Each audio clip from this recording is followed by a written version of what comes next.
They tell him the land remembers who was here before. Daniel Brooks doesn't believe in superstition. He believes in debts, blisters, and the stubborn ache that lives between his shoulder blades. But when his shovel strikes something that isn't root or stone, the field goes quiet in a way that feels personal. The wind still moves. The grass still breathes. But everything listens. It starts with the dog. Scout lifts his head, ears pricked, one paw hovering above the ground like a held breath. Daniel follows the line of that cautious stare to the far pasture, to a stand of hackberries that grows in a crooked row like vertebrae. He's never cut them because nothing else grows there, and because his father always skirted that patch with the tractor as if it contained a bruise beneath the soil. Today the drought makes the earth light and bitter, and the grass, when crushed, smells like tea left too long on the stove. He wipes his forehead with the sleeve of his faded shirt, tasting dust, and follows Scout across the uneven ground. Between the hackberries, Daniel finds them, half-sunken stones the color of old teeth, a scatter of markers kneeling in the grass. Names he doesn't know, dates worn to pale whispers. A cemetery, God's acre, hidden by neglect and the cruelty of seasons, tucked into his land as if the farm grew around the dead the way trees grow around wire. He stands at the edge of it like a man at a closed door. He does not step inside. Not yet. The first sound is soft, not a mystery, not a miracle, just the rasp of Scout's claws as the dog circles a particular marker, sniffs, then looks up with the bright, insistent gaze that says he has learned something simple and urgent. Daniel kneels, brushes away the crusted lichen with his thumb, and reads the name. Raymond Holt, 1889-1917. The stone tilts a little, its base chewed by roots.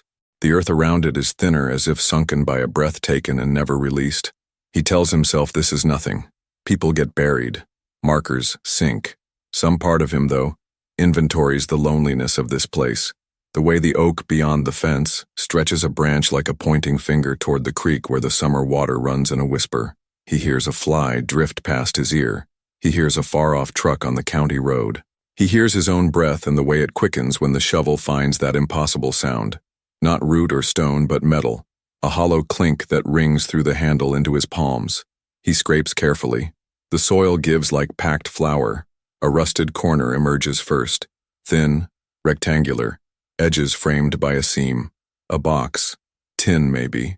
Small enough to fit beneath the slab of a man's ribs. He could be a boy again, crouched at his father's workbench, prying a tobacco tin open with a pocket knife to find screws sorted by size. This is like that and nothing like that. The lid resists, then lifts with a soft sigh of powdered rust. Inside, paper, not ruined completely. Tied in twine that is petrified into a stiff loop, it holds a sheaf of documents that should not have survived a single winter, much less a century of them. Daniel feels his pulse step higher into his throat. He slides one sheet free by its corner. The ink is faded the way photographs fade. Blue-black turned to a gray that remembers blue. It is a deed. It is something about rights. It is something about the Little Willow Creek claim.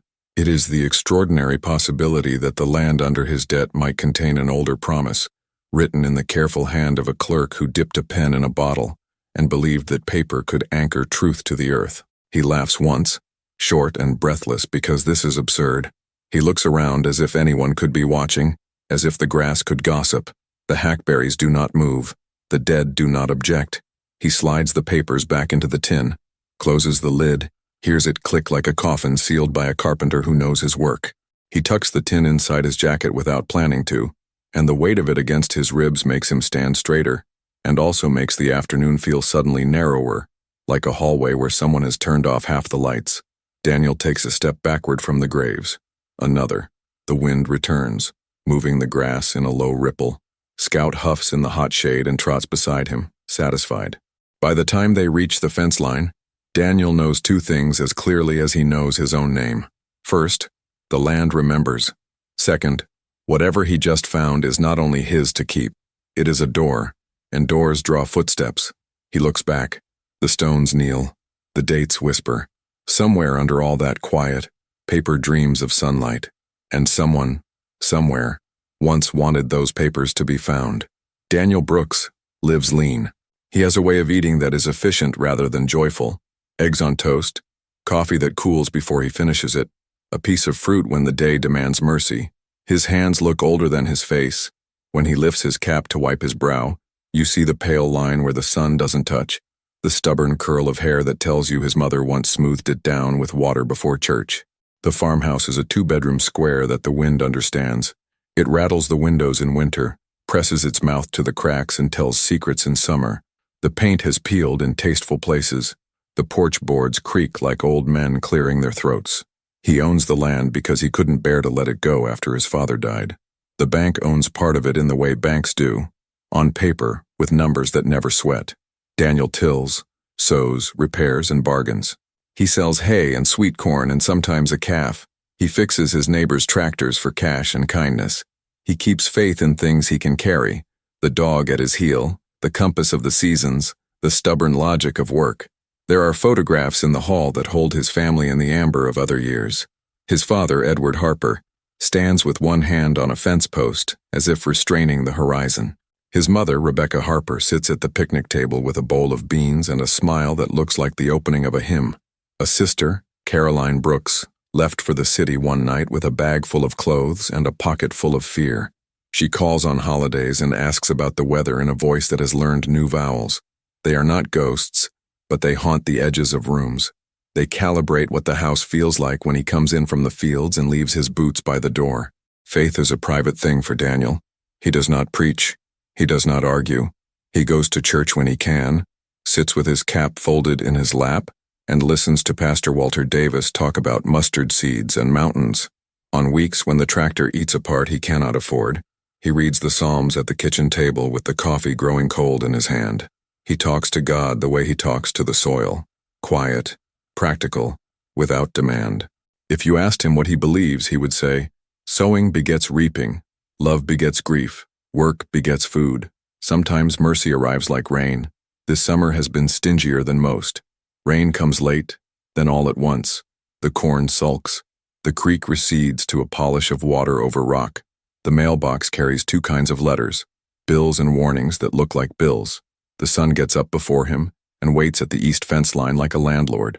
Daniel wakes to a hum in the bones and goes out anyway, because that is the arrangement he has with Hope. On the morning he finds the cemetery, he is thinking about selling the last of the old implements to Paul Rogers down at the salvage yard. He is not thinking about buried paper. He is not thinking about claims, grants, or any word that belongs to people who sign their names with expensive pens. He digs because a fence post has rotted and the cows like to wander. If you ring a day hard enough, you get a solution. Scout trots ahead, tail scouting the air. They cut through the back pasture, and that is how he sees the stones. Now the tin under his jacket presses a cool rectangle against his ribs. He sits at the kitchen table, turns the tin over, listens to it whisper its thin metallic secrets. He washes his hands twice, dries them on the towel Grace Thompson embroidered for his mother, and carries the tin to the light.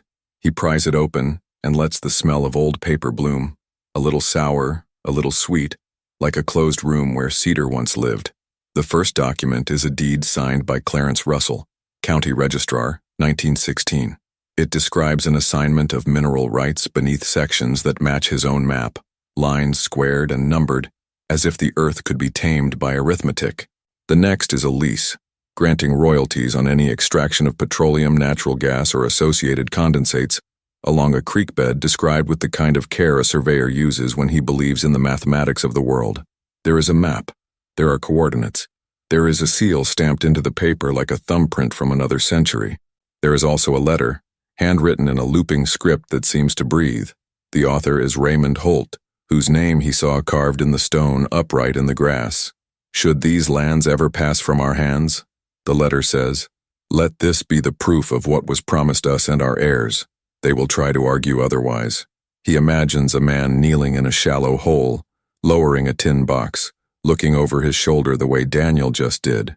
He imagines a promise made that someone else decided to forget. He imagines paper used as a weapon and paper used as a shield. He imagines numbers that start small and become the kind that frighten banks. His phone vibrates on the table, a small mechanical heartbeat. A voicemail from Richard Collins, the man who has been circling his debt like a vulture with a calendar. We should talk about options, Collins said last week in a tone that had no options. There are buyers for properties like yours. You could walk away clean. Daniel does not want to walk away clean. He wants to stand where his father stood and tell the horizon to hold still. He spreads the documents across the table as if dealing cards and feels the room tilt.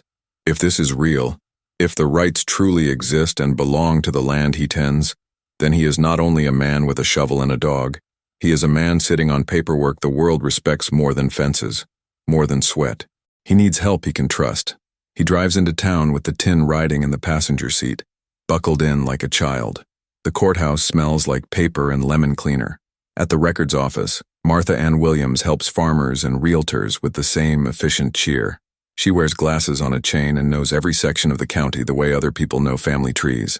"Mr. Brooks," she says, when he asks about old leases, mineral claims. "Those crop up now and then. Most times they're expired or lapsed or contested to death." Her smile is kind. "What do you have?" He hesitates, then slides a single page from the tin. The deed with the registrar's seal. The map that speaks in the old language of bearings and rods. Martha's glasses tilt. Her smile fades. She calls in Henry Thompson, the county attorney who smells faintly of pipe smoke and keeps his ties lined up like a row of flags. Henry reads. Then he reads again. "If these are authentic," he says slowly, "you may be sitting on a valid chain of title for subsurface rights along Little Willow. The creek's been tested for brines. There's talk of lithium, but it's all rumor." He studies Daniel the way a carpenter studies a board before he decides where to cut. Even a rumor draws crows. Daniel thanks them, gathers his papers as carefully as a man gathers a child, and walks into sunlight that suddenly looks like something you could weigh. He stops by the diner for coffee he doesn't drink, because he needs the noise of other people's conversations to drown out the hiss of adrenaline. He catches his reflection in the window, cap low, jaw set, a man about to be told that what he thought was impossible is simply complicated. "Hey folks," he says later, speaking to the camera on his phone with a stiffness that makes him laugh at himself. "If you're new here, I'm Daniel. I'm trying to keep a small farm alive. If you like stories about land, work, and the odd miracle, hit subscribe. And do me a favor. Tell me where you're watching from in the comments. I figure a farm like this belongs to more than one set of eyes." He posts the clip not because he wants attention, but because the loneliness of the kitchen is too large and the weight of the tin is too exact. Somewhere, surely, someone has a story about buried paper that changed the math of a life. Somewhere, surely, someone will understand the way a wind can shift and make a man feel simultaneously taller and more exposed. Night gathers slow. He sets the tin beneath the floorboard under the sink where his father hid spare cash. Scout settles with a sigh like a yawn stretching into sleep. Daniel turns off each light with care, as if closing a book between chapters. He lies in bed and listens to the house breathe, to the pulse of crickets, to the occasional creak that sounds like a footfall, and is probably only the wood remembering heat and learning the cool. He sleeps like a man standing guard with his eyes closed. Out in the pasture, the hackberries hold their places. The stones kneel. The land remembers. Morning finds Daniel already moving. The sky is the dusty blue of a work shirt. He makes coffee, black and hot, and it steam threads into the air like a quiet prayer. He lifts the floorboard, checks the tin, sets it back. The ordinary axe tastes sharper now, as if each one has been honed overnight. He takes the documents to Agnes Miller at the Historical Society before the courthouse opens, because he wants a second set of eyes that loves paper the way he loves soil. Agnes is fierce in the gentle way of librarians who can map a century by smell. She slides on thin cotton gloves and turns each sheet with a reverence that answers Daniel's own. "Original ink," she murmurs. "See how it rusts into the fibers? That's iron gall. And this embossment, feel it?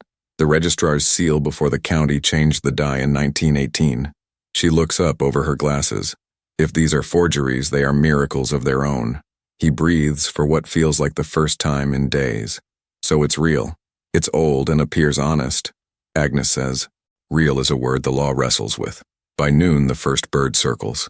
A man in a crisp shirt Daniel doesn't recognize parks a polished SUV at the end of the drive and walks up without dust on his shoes. Lawrence Hughes, he introduces himself, representing Hughes and Barnes Mineral Partners. He's heard rumors of historical claims. He wonders whether Daniel has seen anything of the sort. He says words like streamline, unlock, opportunity. He says upfront cash with a smile that assumes assent, and liability with a frown that rehearses Daniel's future regrets. "How did you hear anything?" Daniel asks. "Too tired to be delicate. In our line of work, Mr. Brooks, whispers have microphones." Hughes's smile is smooth as good lacquer. If you're sitting on paper, I can make it sing.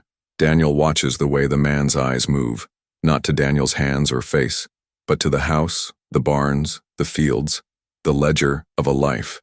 He thanks him and says he'll be in touch. He does not invite him to sit. He does not shake his hand. He wedges the door with his boot until Hughes takes the hint and steps back into sun. After Hughes comes Eugene Barnes himself, the senior partner, older and heavier, carrying his success like a coat he's forgotten to remove. He brings a woman in a black suit who says her name is Stella Hughes and that she's with legal. Their smiles are flat. Their questions are pointed. Would he like them to run a free title opinion? Would he like a no-obligation valuation? Would he like to sign a memorandum of understanding so they can begin preliminary surveys? The words crowd the porch like flies. Daniel holds the screen door against its habit of slamming. I'm not signing anything today. Time is very much of the essence, Barnes says. Once word spreads, any ambiguity will be exploited. We can protect you. From what? From everyone else. Daniel watches their SUV go, twin tails of dust unraveling behind it. He sits on the top step and rubs Scout's ears. The dog leans his whole life against Daniel's leg. Pressure, Daniel says quietly. Well, there you are. He calls Henry Thompson again, then Martha Ann Williams. He calls Pastor Walter Davis not because the man can parse a deed, but because he knows how to hold a silence that contains fear. He texts his sister Caroline Brooks, who replies with 3 messages in a row. What, Danny? This is big. He smiles despite himself and sends a photo of the tin's closed lid. He does not send the papers. The fewer electrons that carry this news, the better. By evening, the strangeness grows teeth. A drone hums above the pasture, veers off when Scout barks, then returns at a higher altitude as if climbing a ladder of invisibility. A black pickup he doesn't recognize idles at the county road for too long before deciding to discover somewhere else to be. Someone leaves a business card in his mailbox without a stamp. The ink bleeds in the heat and reads, Collins & Collins, Property Solutions. Richard Collins arrives last because of course he does. He comes in a tan suit that doesn't fully belong to the heat. He carries a briefcase that looks familiar the way a predator's silhouette looks familiar to any skittish creature. He stands at the gate and calls out in a voice that wants to sound friendly. Daniel, heard you were stirring up the archives. Is that what I'm doing? Richard's smile offers sympathy like a carrot and angles a stick with the other hand. Look, land is complicated. Old paperwork is charming. But I represent several parties who may have an interest if any rights have lapsed or if any claims were never perfected. I can take this burden off your hands. You could pay off the note. You could start fresh. And do what? Daniel asks. Go sell salads in a city where the only dirt lives in potted plants? There are worse fates. Richard's eyes flick briefly to the house, to the roof that could use new shingles, to the truck that will need a transmission before winter. You're a practical man. I am. Then be practical. When Richard leaves, the porch boards exhale. Daniel feels the day's heat still trapped in the wood, and the way it rises into the air like a ghost of noon. He takes the tin to the bedroom and tucks it into a drawer beneath his father's shirts that he never got around to giving away. He sits on the edge of the bed, elbows on knees, and calculates facts. Fact, the papers appear authentic. Fact, the county attorney is cautious but intrigued. Fact, companies with money move faster than men with need. Fact, pressure, applied consistently, deforms what it leans on. He decides to get ahead of the leaning.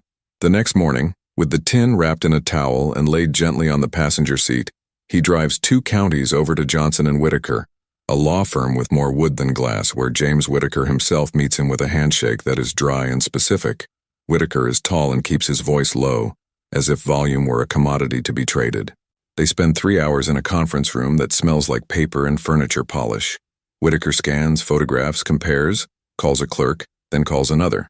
He pulls dusty volumes that list registrars and their seals. He uses words like chain, quiet title, severance, royalty, escrow. He draws boxes on a legal pad and connects them with arrows, turning Daniel's pulse into a flowchart that, strangely, steadies him. At minimum, Whitaker says, tapping a finger on the pad, you possess colorable claim to subsurface rights in the parcels described here. If we can establish that the rights were properly severed and never reverted, we can file a declaratory action. We can petition for a title opinion.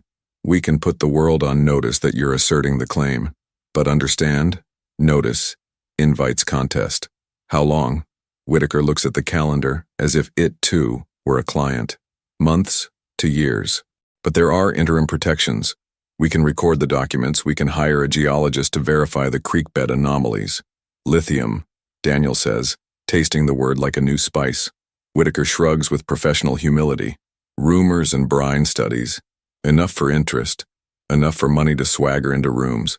Money is already on my porch, Daniel says. Whitaker smiles without humor. Then we'll meet it at the gate. They shake hands on a plan. Daniel drives home under a sky that is a sheet of white heat. He stops at the hackberries and stands among the stones again, because it feels right to report progress to the ground. He says the names aloud, Raymond Holt, Edward Harper, and thanks them for paper and bone. Scout licks his hand as if to remind him that not everything important is written down. The wind lifts. Across the county road, a glint of glass catches his eye, a camera lens. He turns, and the lens disappears with the sound of footsteps moving fast through weeds. The sense of being watched tightens its hands around his throat. He goes inside, locks the door, something he rarely does in daylight, and sits at the table with the tin between his palms like a prayer book. The strange thing is no longer the cemetery. It is the way the world has bent toward him in 48 hours. How it has learned his name and decided he is a point around which interests can orbit. He recognizes the sensation from storms, the hush that comes before the first strike, a pause so complete you can hear the sky inhale. Pressure arrives with a letterhead. Hughes and Barnes files an application for exploratory work along Little Willow, citing prospective rights under pre-existing agreements. They name Daniel as a party of interest, which is polite for target. Collins & Collins files a notice of adverse claim. 2 envelopes arrive the same day, both heavy, both written in a tone that assumes Daniel will learn to kneel on command. Whitaker files his own notices: affidavit of preservation, memorandum of mineral rights claim, petition for declaratory judgment, and tells Daniel to breathe. The first to put paper in the ground wins the first round, he says. We've done that. Now we proceed. In the middle of legal choreography, Daniel keeps farming because the cows do not respond to subpoenas. He fixes the fence where the post rotted, drives new cedar into the earth with a sledge that answers each strike with a hollow thud. He irrigates and watches water spiral from the sprinkler heads, catching the sun in little glass explosions. He eats standing up, walks with his cap low, sleeps with one ear awake. One afternoon, as heat convects above the far pasture and cicadas tune the air to a single long cry, Scout bolts for the hackberries with a ferocity that moves before thought. Daniel runs after him, lungs burning, and finds a man kneeling near Raymond Holt's stone, a small spade in his hand. The ground already turned like a pocket emptied in a hurry. The man's suit jacket hangs on a branch. Sweat darkens his shirt in a cross. "Hey!" Daniel shouts, the word sharp enough to cut. The man startles, stands, tries to wipe his hands without appearing to, and smiles the wrong smile.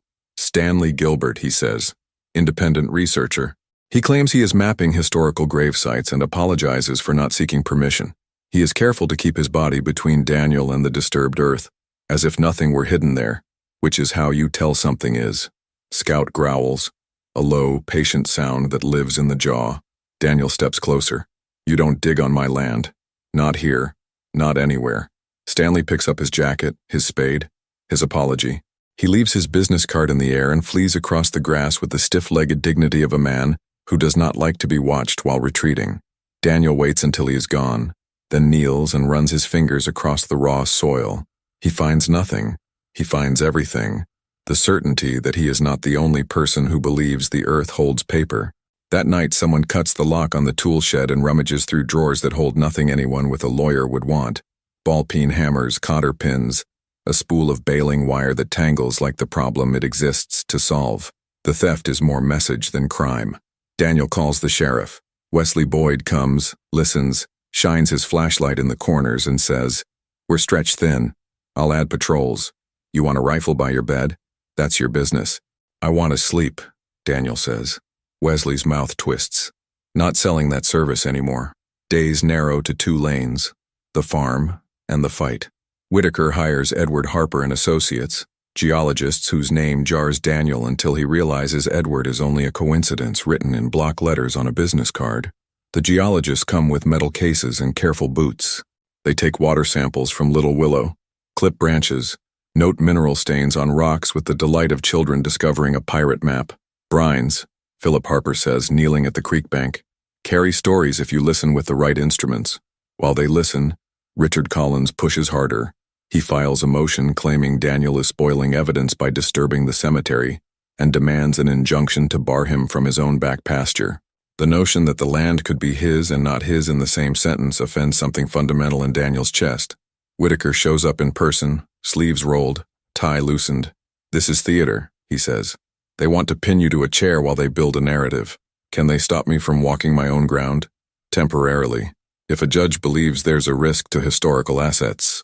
Daniel looks toward the hackberries, sees the stones half hidden by the slant of dusk, and feels a surge of protectiveness that is equal parts anger and reverence. "I'll rope it off. I'll plant flags around each marker. I'll do their job better than they would." He does. He spends a morning measuring each grave perimeter with mason string, driving stakes with a small mallet, tying bright ribbon that flutters like prayer flags. He posts a sign, "Historical Site No Trespassing, Owner Protecting Grounds." He takes photographs and emails them to Whitaker, who replies with a single word that tastes like approval: smart. Discovery, when it arrives, does not trumpet. It knocks like a neighbor. A week into the new routine, Agnes Miller calls from the Historical Society, excitement tying her words together. "Daniel, I found a reference in the 1917 ledger, a note that Raymond Holt recorded, rights conveyed to heirs by covenant, copy sealed and buried at the family plot. It's a cryptic sentence, but it's there, in ink, in the registrar's hand." Daniel grips the phone harder. The ledger is a witness. The cemetery is not only a place to mourn, it is a file cabinet. "Can I get a copy?" "Already scanning," Agnes says. "I'll send it to your attorney as well." He forwards the scan to Whitaker, who answers with a string of clipped phrases that feel like a field commander pinning flags on a map. Corroborative. Chain strengthens. Motion to authenticate. Daniel stands at the sink and lets cold water run over his wrists. The world briefly tilts in his favor. That very evening, a sedan eases into his drive, and Richard Collins steps out with a face that mistakes courtesy for consent. He brings a man in a uniform, Clarence Russell, a process server with the same name as a long-dead registrar, which would be funny if Daniel were not so tired. They hand him a stack of papers wrapped in blue: temporary restraining order, emergency hearing, alleged disturbance of a protected site. Daniel reads with the carefulness he learned from Seeds. His chest tightens. The injunction is narrowly tailored, but it does what it intends: forbids him to enter the cemetery until the hearing. He feels the weight of it like a hand on his sternum. "Don't take it personal," Clarence says softly, as if he were delivering weather. "It's just the process. It's my land." Clarence's eyes show the kind of sympathy that keeps the world from being unbearable. "I know." After they leave, Daniel walks to the ribboned edge and stops where the order says he must. The dusk thickens. The stones float in it like islands. He tips his cap to Raymond Holt and says, "I'll be back." Scout sits beside him and watches the field as if guarding a promise. He sleeps badly. He dreams of paper that crumbles to ash when he needs it most. He dreams of a courtroom where dirt is not admissible. In the morning, the air feels charged the way it feels before lightning, and everything he touches gives him back a small, irritated spark. At the hearing, Whitaker performs a quiet kind of violence with his words. He reduces the opposing motions to thin bones and snaps them, one by one. He presents Agnes's ledger note like a candle in a dark room. The judge, Harold Freeman, listens with the kind of attention that makes speakers measure themselves. In the end, he modifies the order. Daniel may maintain the cemetery's perimeter and access it in the company of a county official for documentation purposes. No digging by anyone until further notice. Outside on the courthouse steps, Richard steps close enough for his cologne to argue ambition. "This can still be simple," he says. "Walk away." Daniel looks at the horizon over the parking lot, the line where sky meets corn. "You keep using that word." "Which word?" "Simple." Richard smiles. "You're right. It won't be. The storm breaks on a Friday. Not rain. People." Whitaker schedules the permitted documentation with Martha Ann Williams as the county's witness. Daniel meets them at the pasture's edge at 8 a.m., the air already hot enough to soften thought. He carries a notebook, a tape measure, a level-headed hope. Scout trots, tongue out, happy to have a mission. They photograph each marker. They measure from a central point, the oldest stone, bearing the name Everett Long, 1871-1909, and draw a rough map. Martha's efficiency makes the work feel both official and kind. My grandmother's folks are up in the North Cemetery, she says, patting a stone as if stones could receive affection. It matters that we do this right. Halfway through, engines growl. 3 vehicles crest the county road and pull onto the shoulder. The Hughes & Barnes SUV, the Collins sedan, and a pickup. Daniel doesn't know, with a slick black paint that reflects the sun as if shining meant something moral. Men get out. Suits, sunglasses. The way they move says, "Our schedule is time. This is a permitted inspection," Whitaker says calmly, stepping forward. "You're not on the notice." "We're here as observers," Barnes replies, splaying fingers as if measuring his own magnanimity. "Public interest. It's private land," Daniel says. "Then consider us invited by the public interest," Barnes says, and smiles like a man who has taught his face to be a weapon. Martha clears her throat. "Gentlemen, keep your distance. We're working." They keep their distance the way a cat keeps its distance from a sparrow. While Daniel measures, they murmur.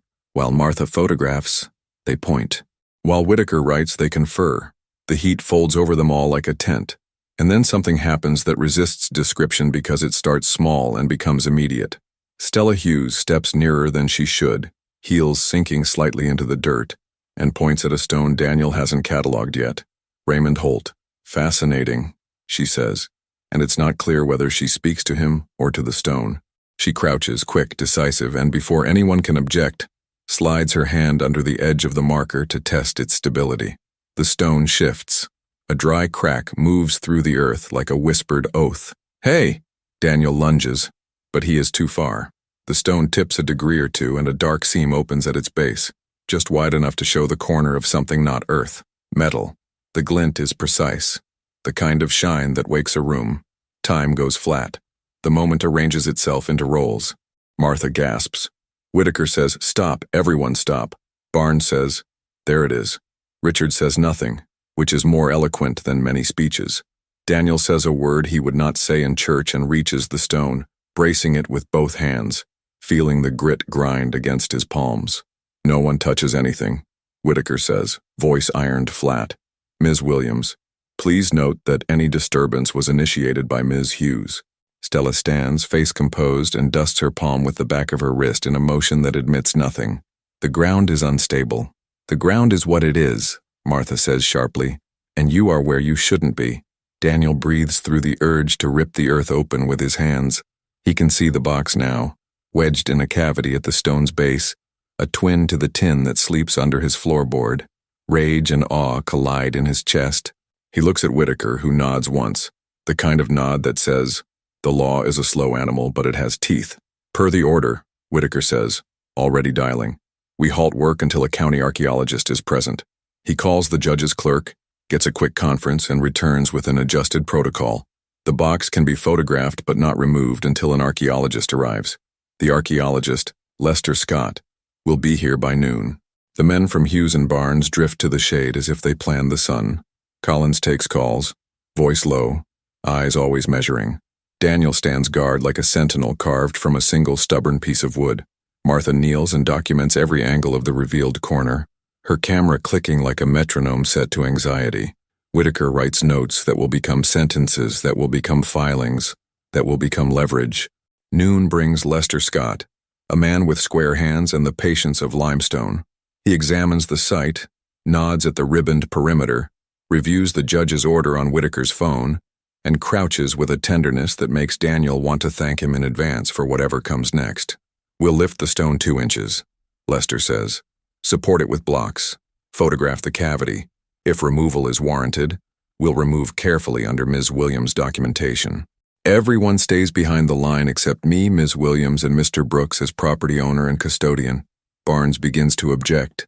Lester does not raise his voice. "You cross the line, I call the sheriff. The sheriff likes me. He does not like being hot." Blocks slide in. The stone rises the way a difficult truth rises. Reluctantly, inevitably, the cavity opens, and the box resolves into complete fact. Tin, rusted but whole, just large enough to hold the fate of a small county. Lester photographs. Martha photographs. Daniel photographs because a picture is a way of telling his future self that this happened in light. "Removal," Lester pronounces.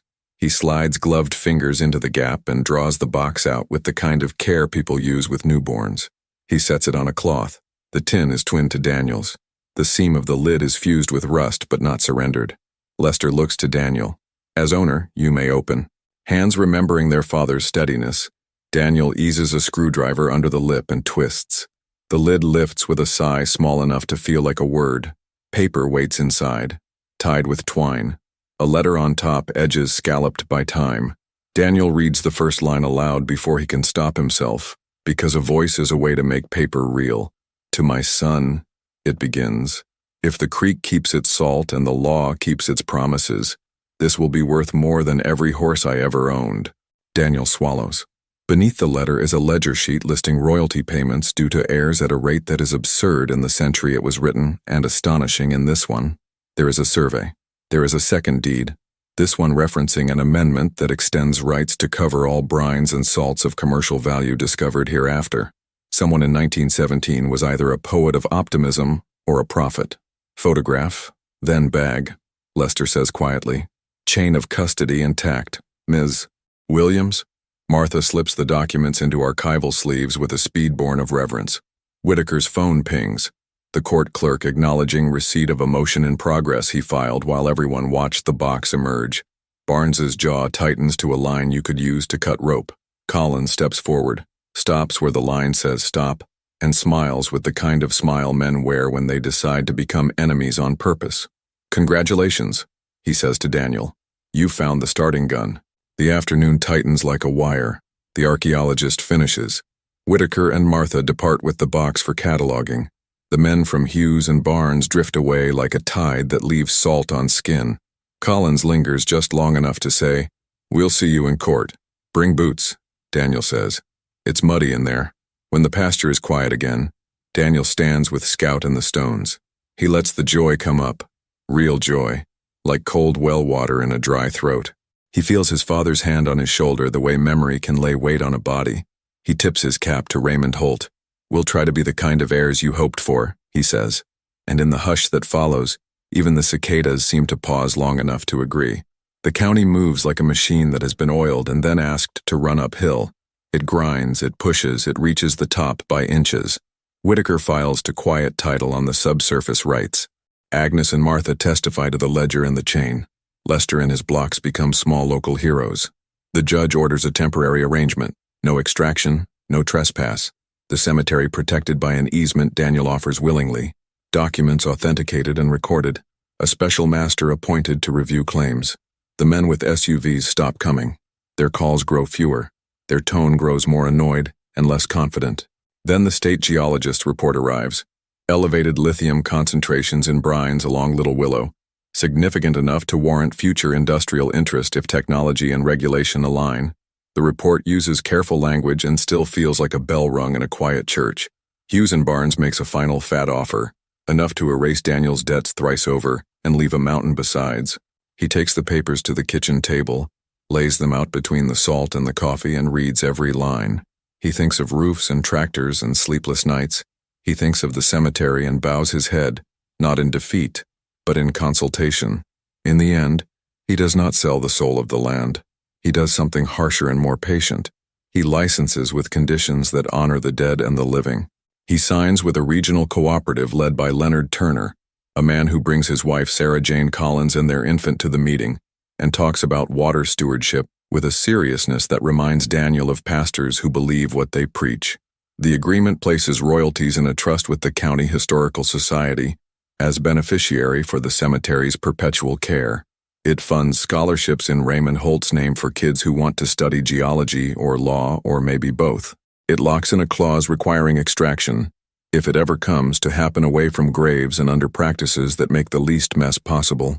It makes peace with the fact that the earth holds both bones and brine, and that respect can be engineered into contracts if a man insists hard enough. Daniel pays the bank with a check that makes Paul Rogers blink. He fixes the roof, the truck, the fence, and then takes a day off on purpose, a thing he hasn't done in years, and goes to the creek with Scout. The air smells like water and leaves. A dragonfly writes its bright name above the current. He puts his boots in the shallows and lets cold climb his ankles. He closes his eyes and listens to the braid of sounds that make this place itself. The slip of water around rock, the wing burr of a hawk, the sympathetic crackle of heat in the grass. "Dad," he says softly, and the word floats into the trees. "We're all right." Richard Collins does not vanish. The law rarely allows anyone a dramatic exit. He files a last motion, loses, and learns to speak of other clients with equal conviction. Hughes and Barnes moves on to the next rumor down the highway. Martha frames a copy of the ledger note for the courthouse hallway so school kids can see how sentences can change counties. Agnes writes a small book that sells from the counter like hot bread. Lester takes his blocks to the next quiet meadow that requires them. On Sundays, Daniel returns to church and prays not for wealth or victory but for steadiness. Pastor Walter Davis preaches a sermon about hidden things brought to light and then, in the fellowship hall, hands Daniel a slice of pie without saying anything wise at all, which is sometimes the wisest thing to do.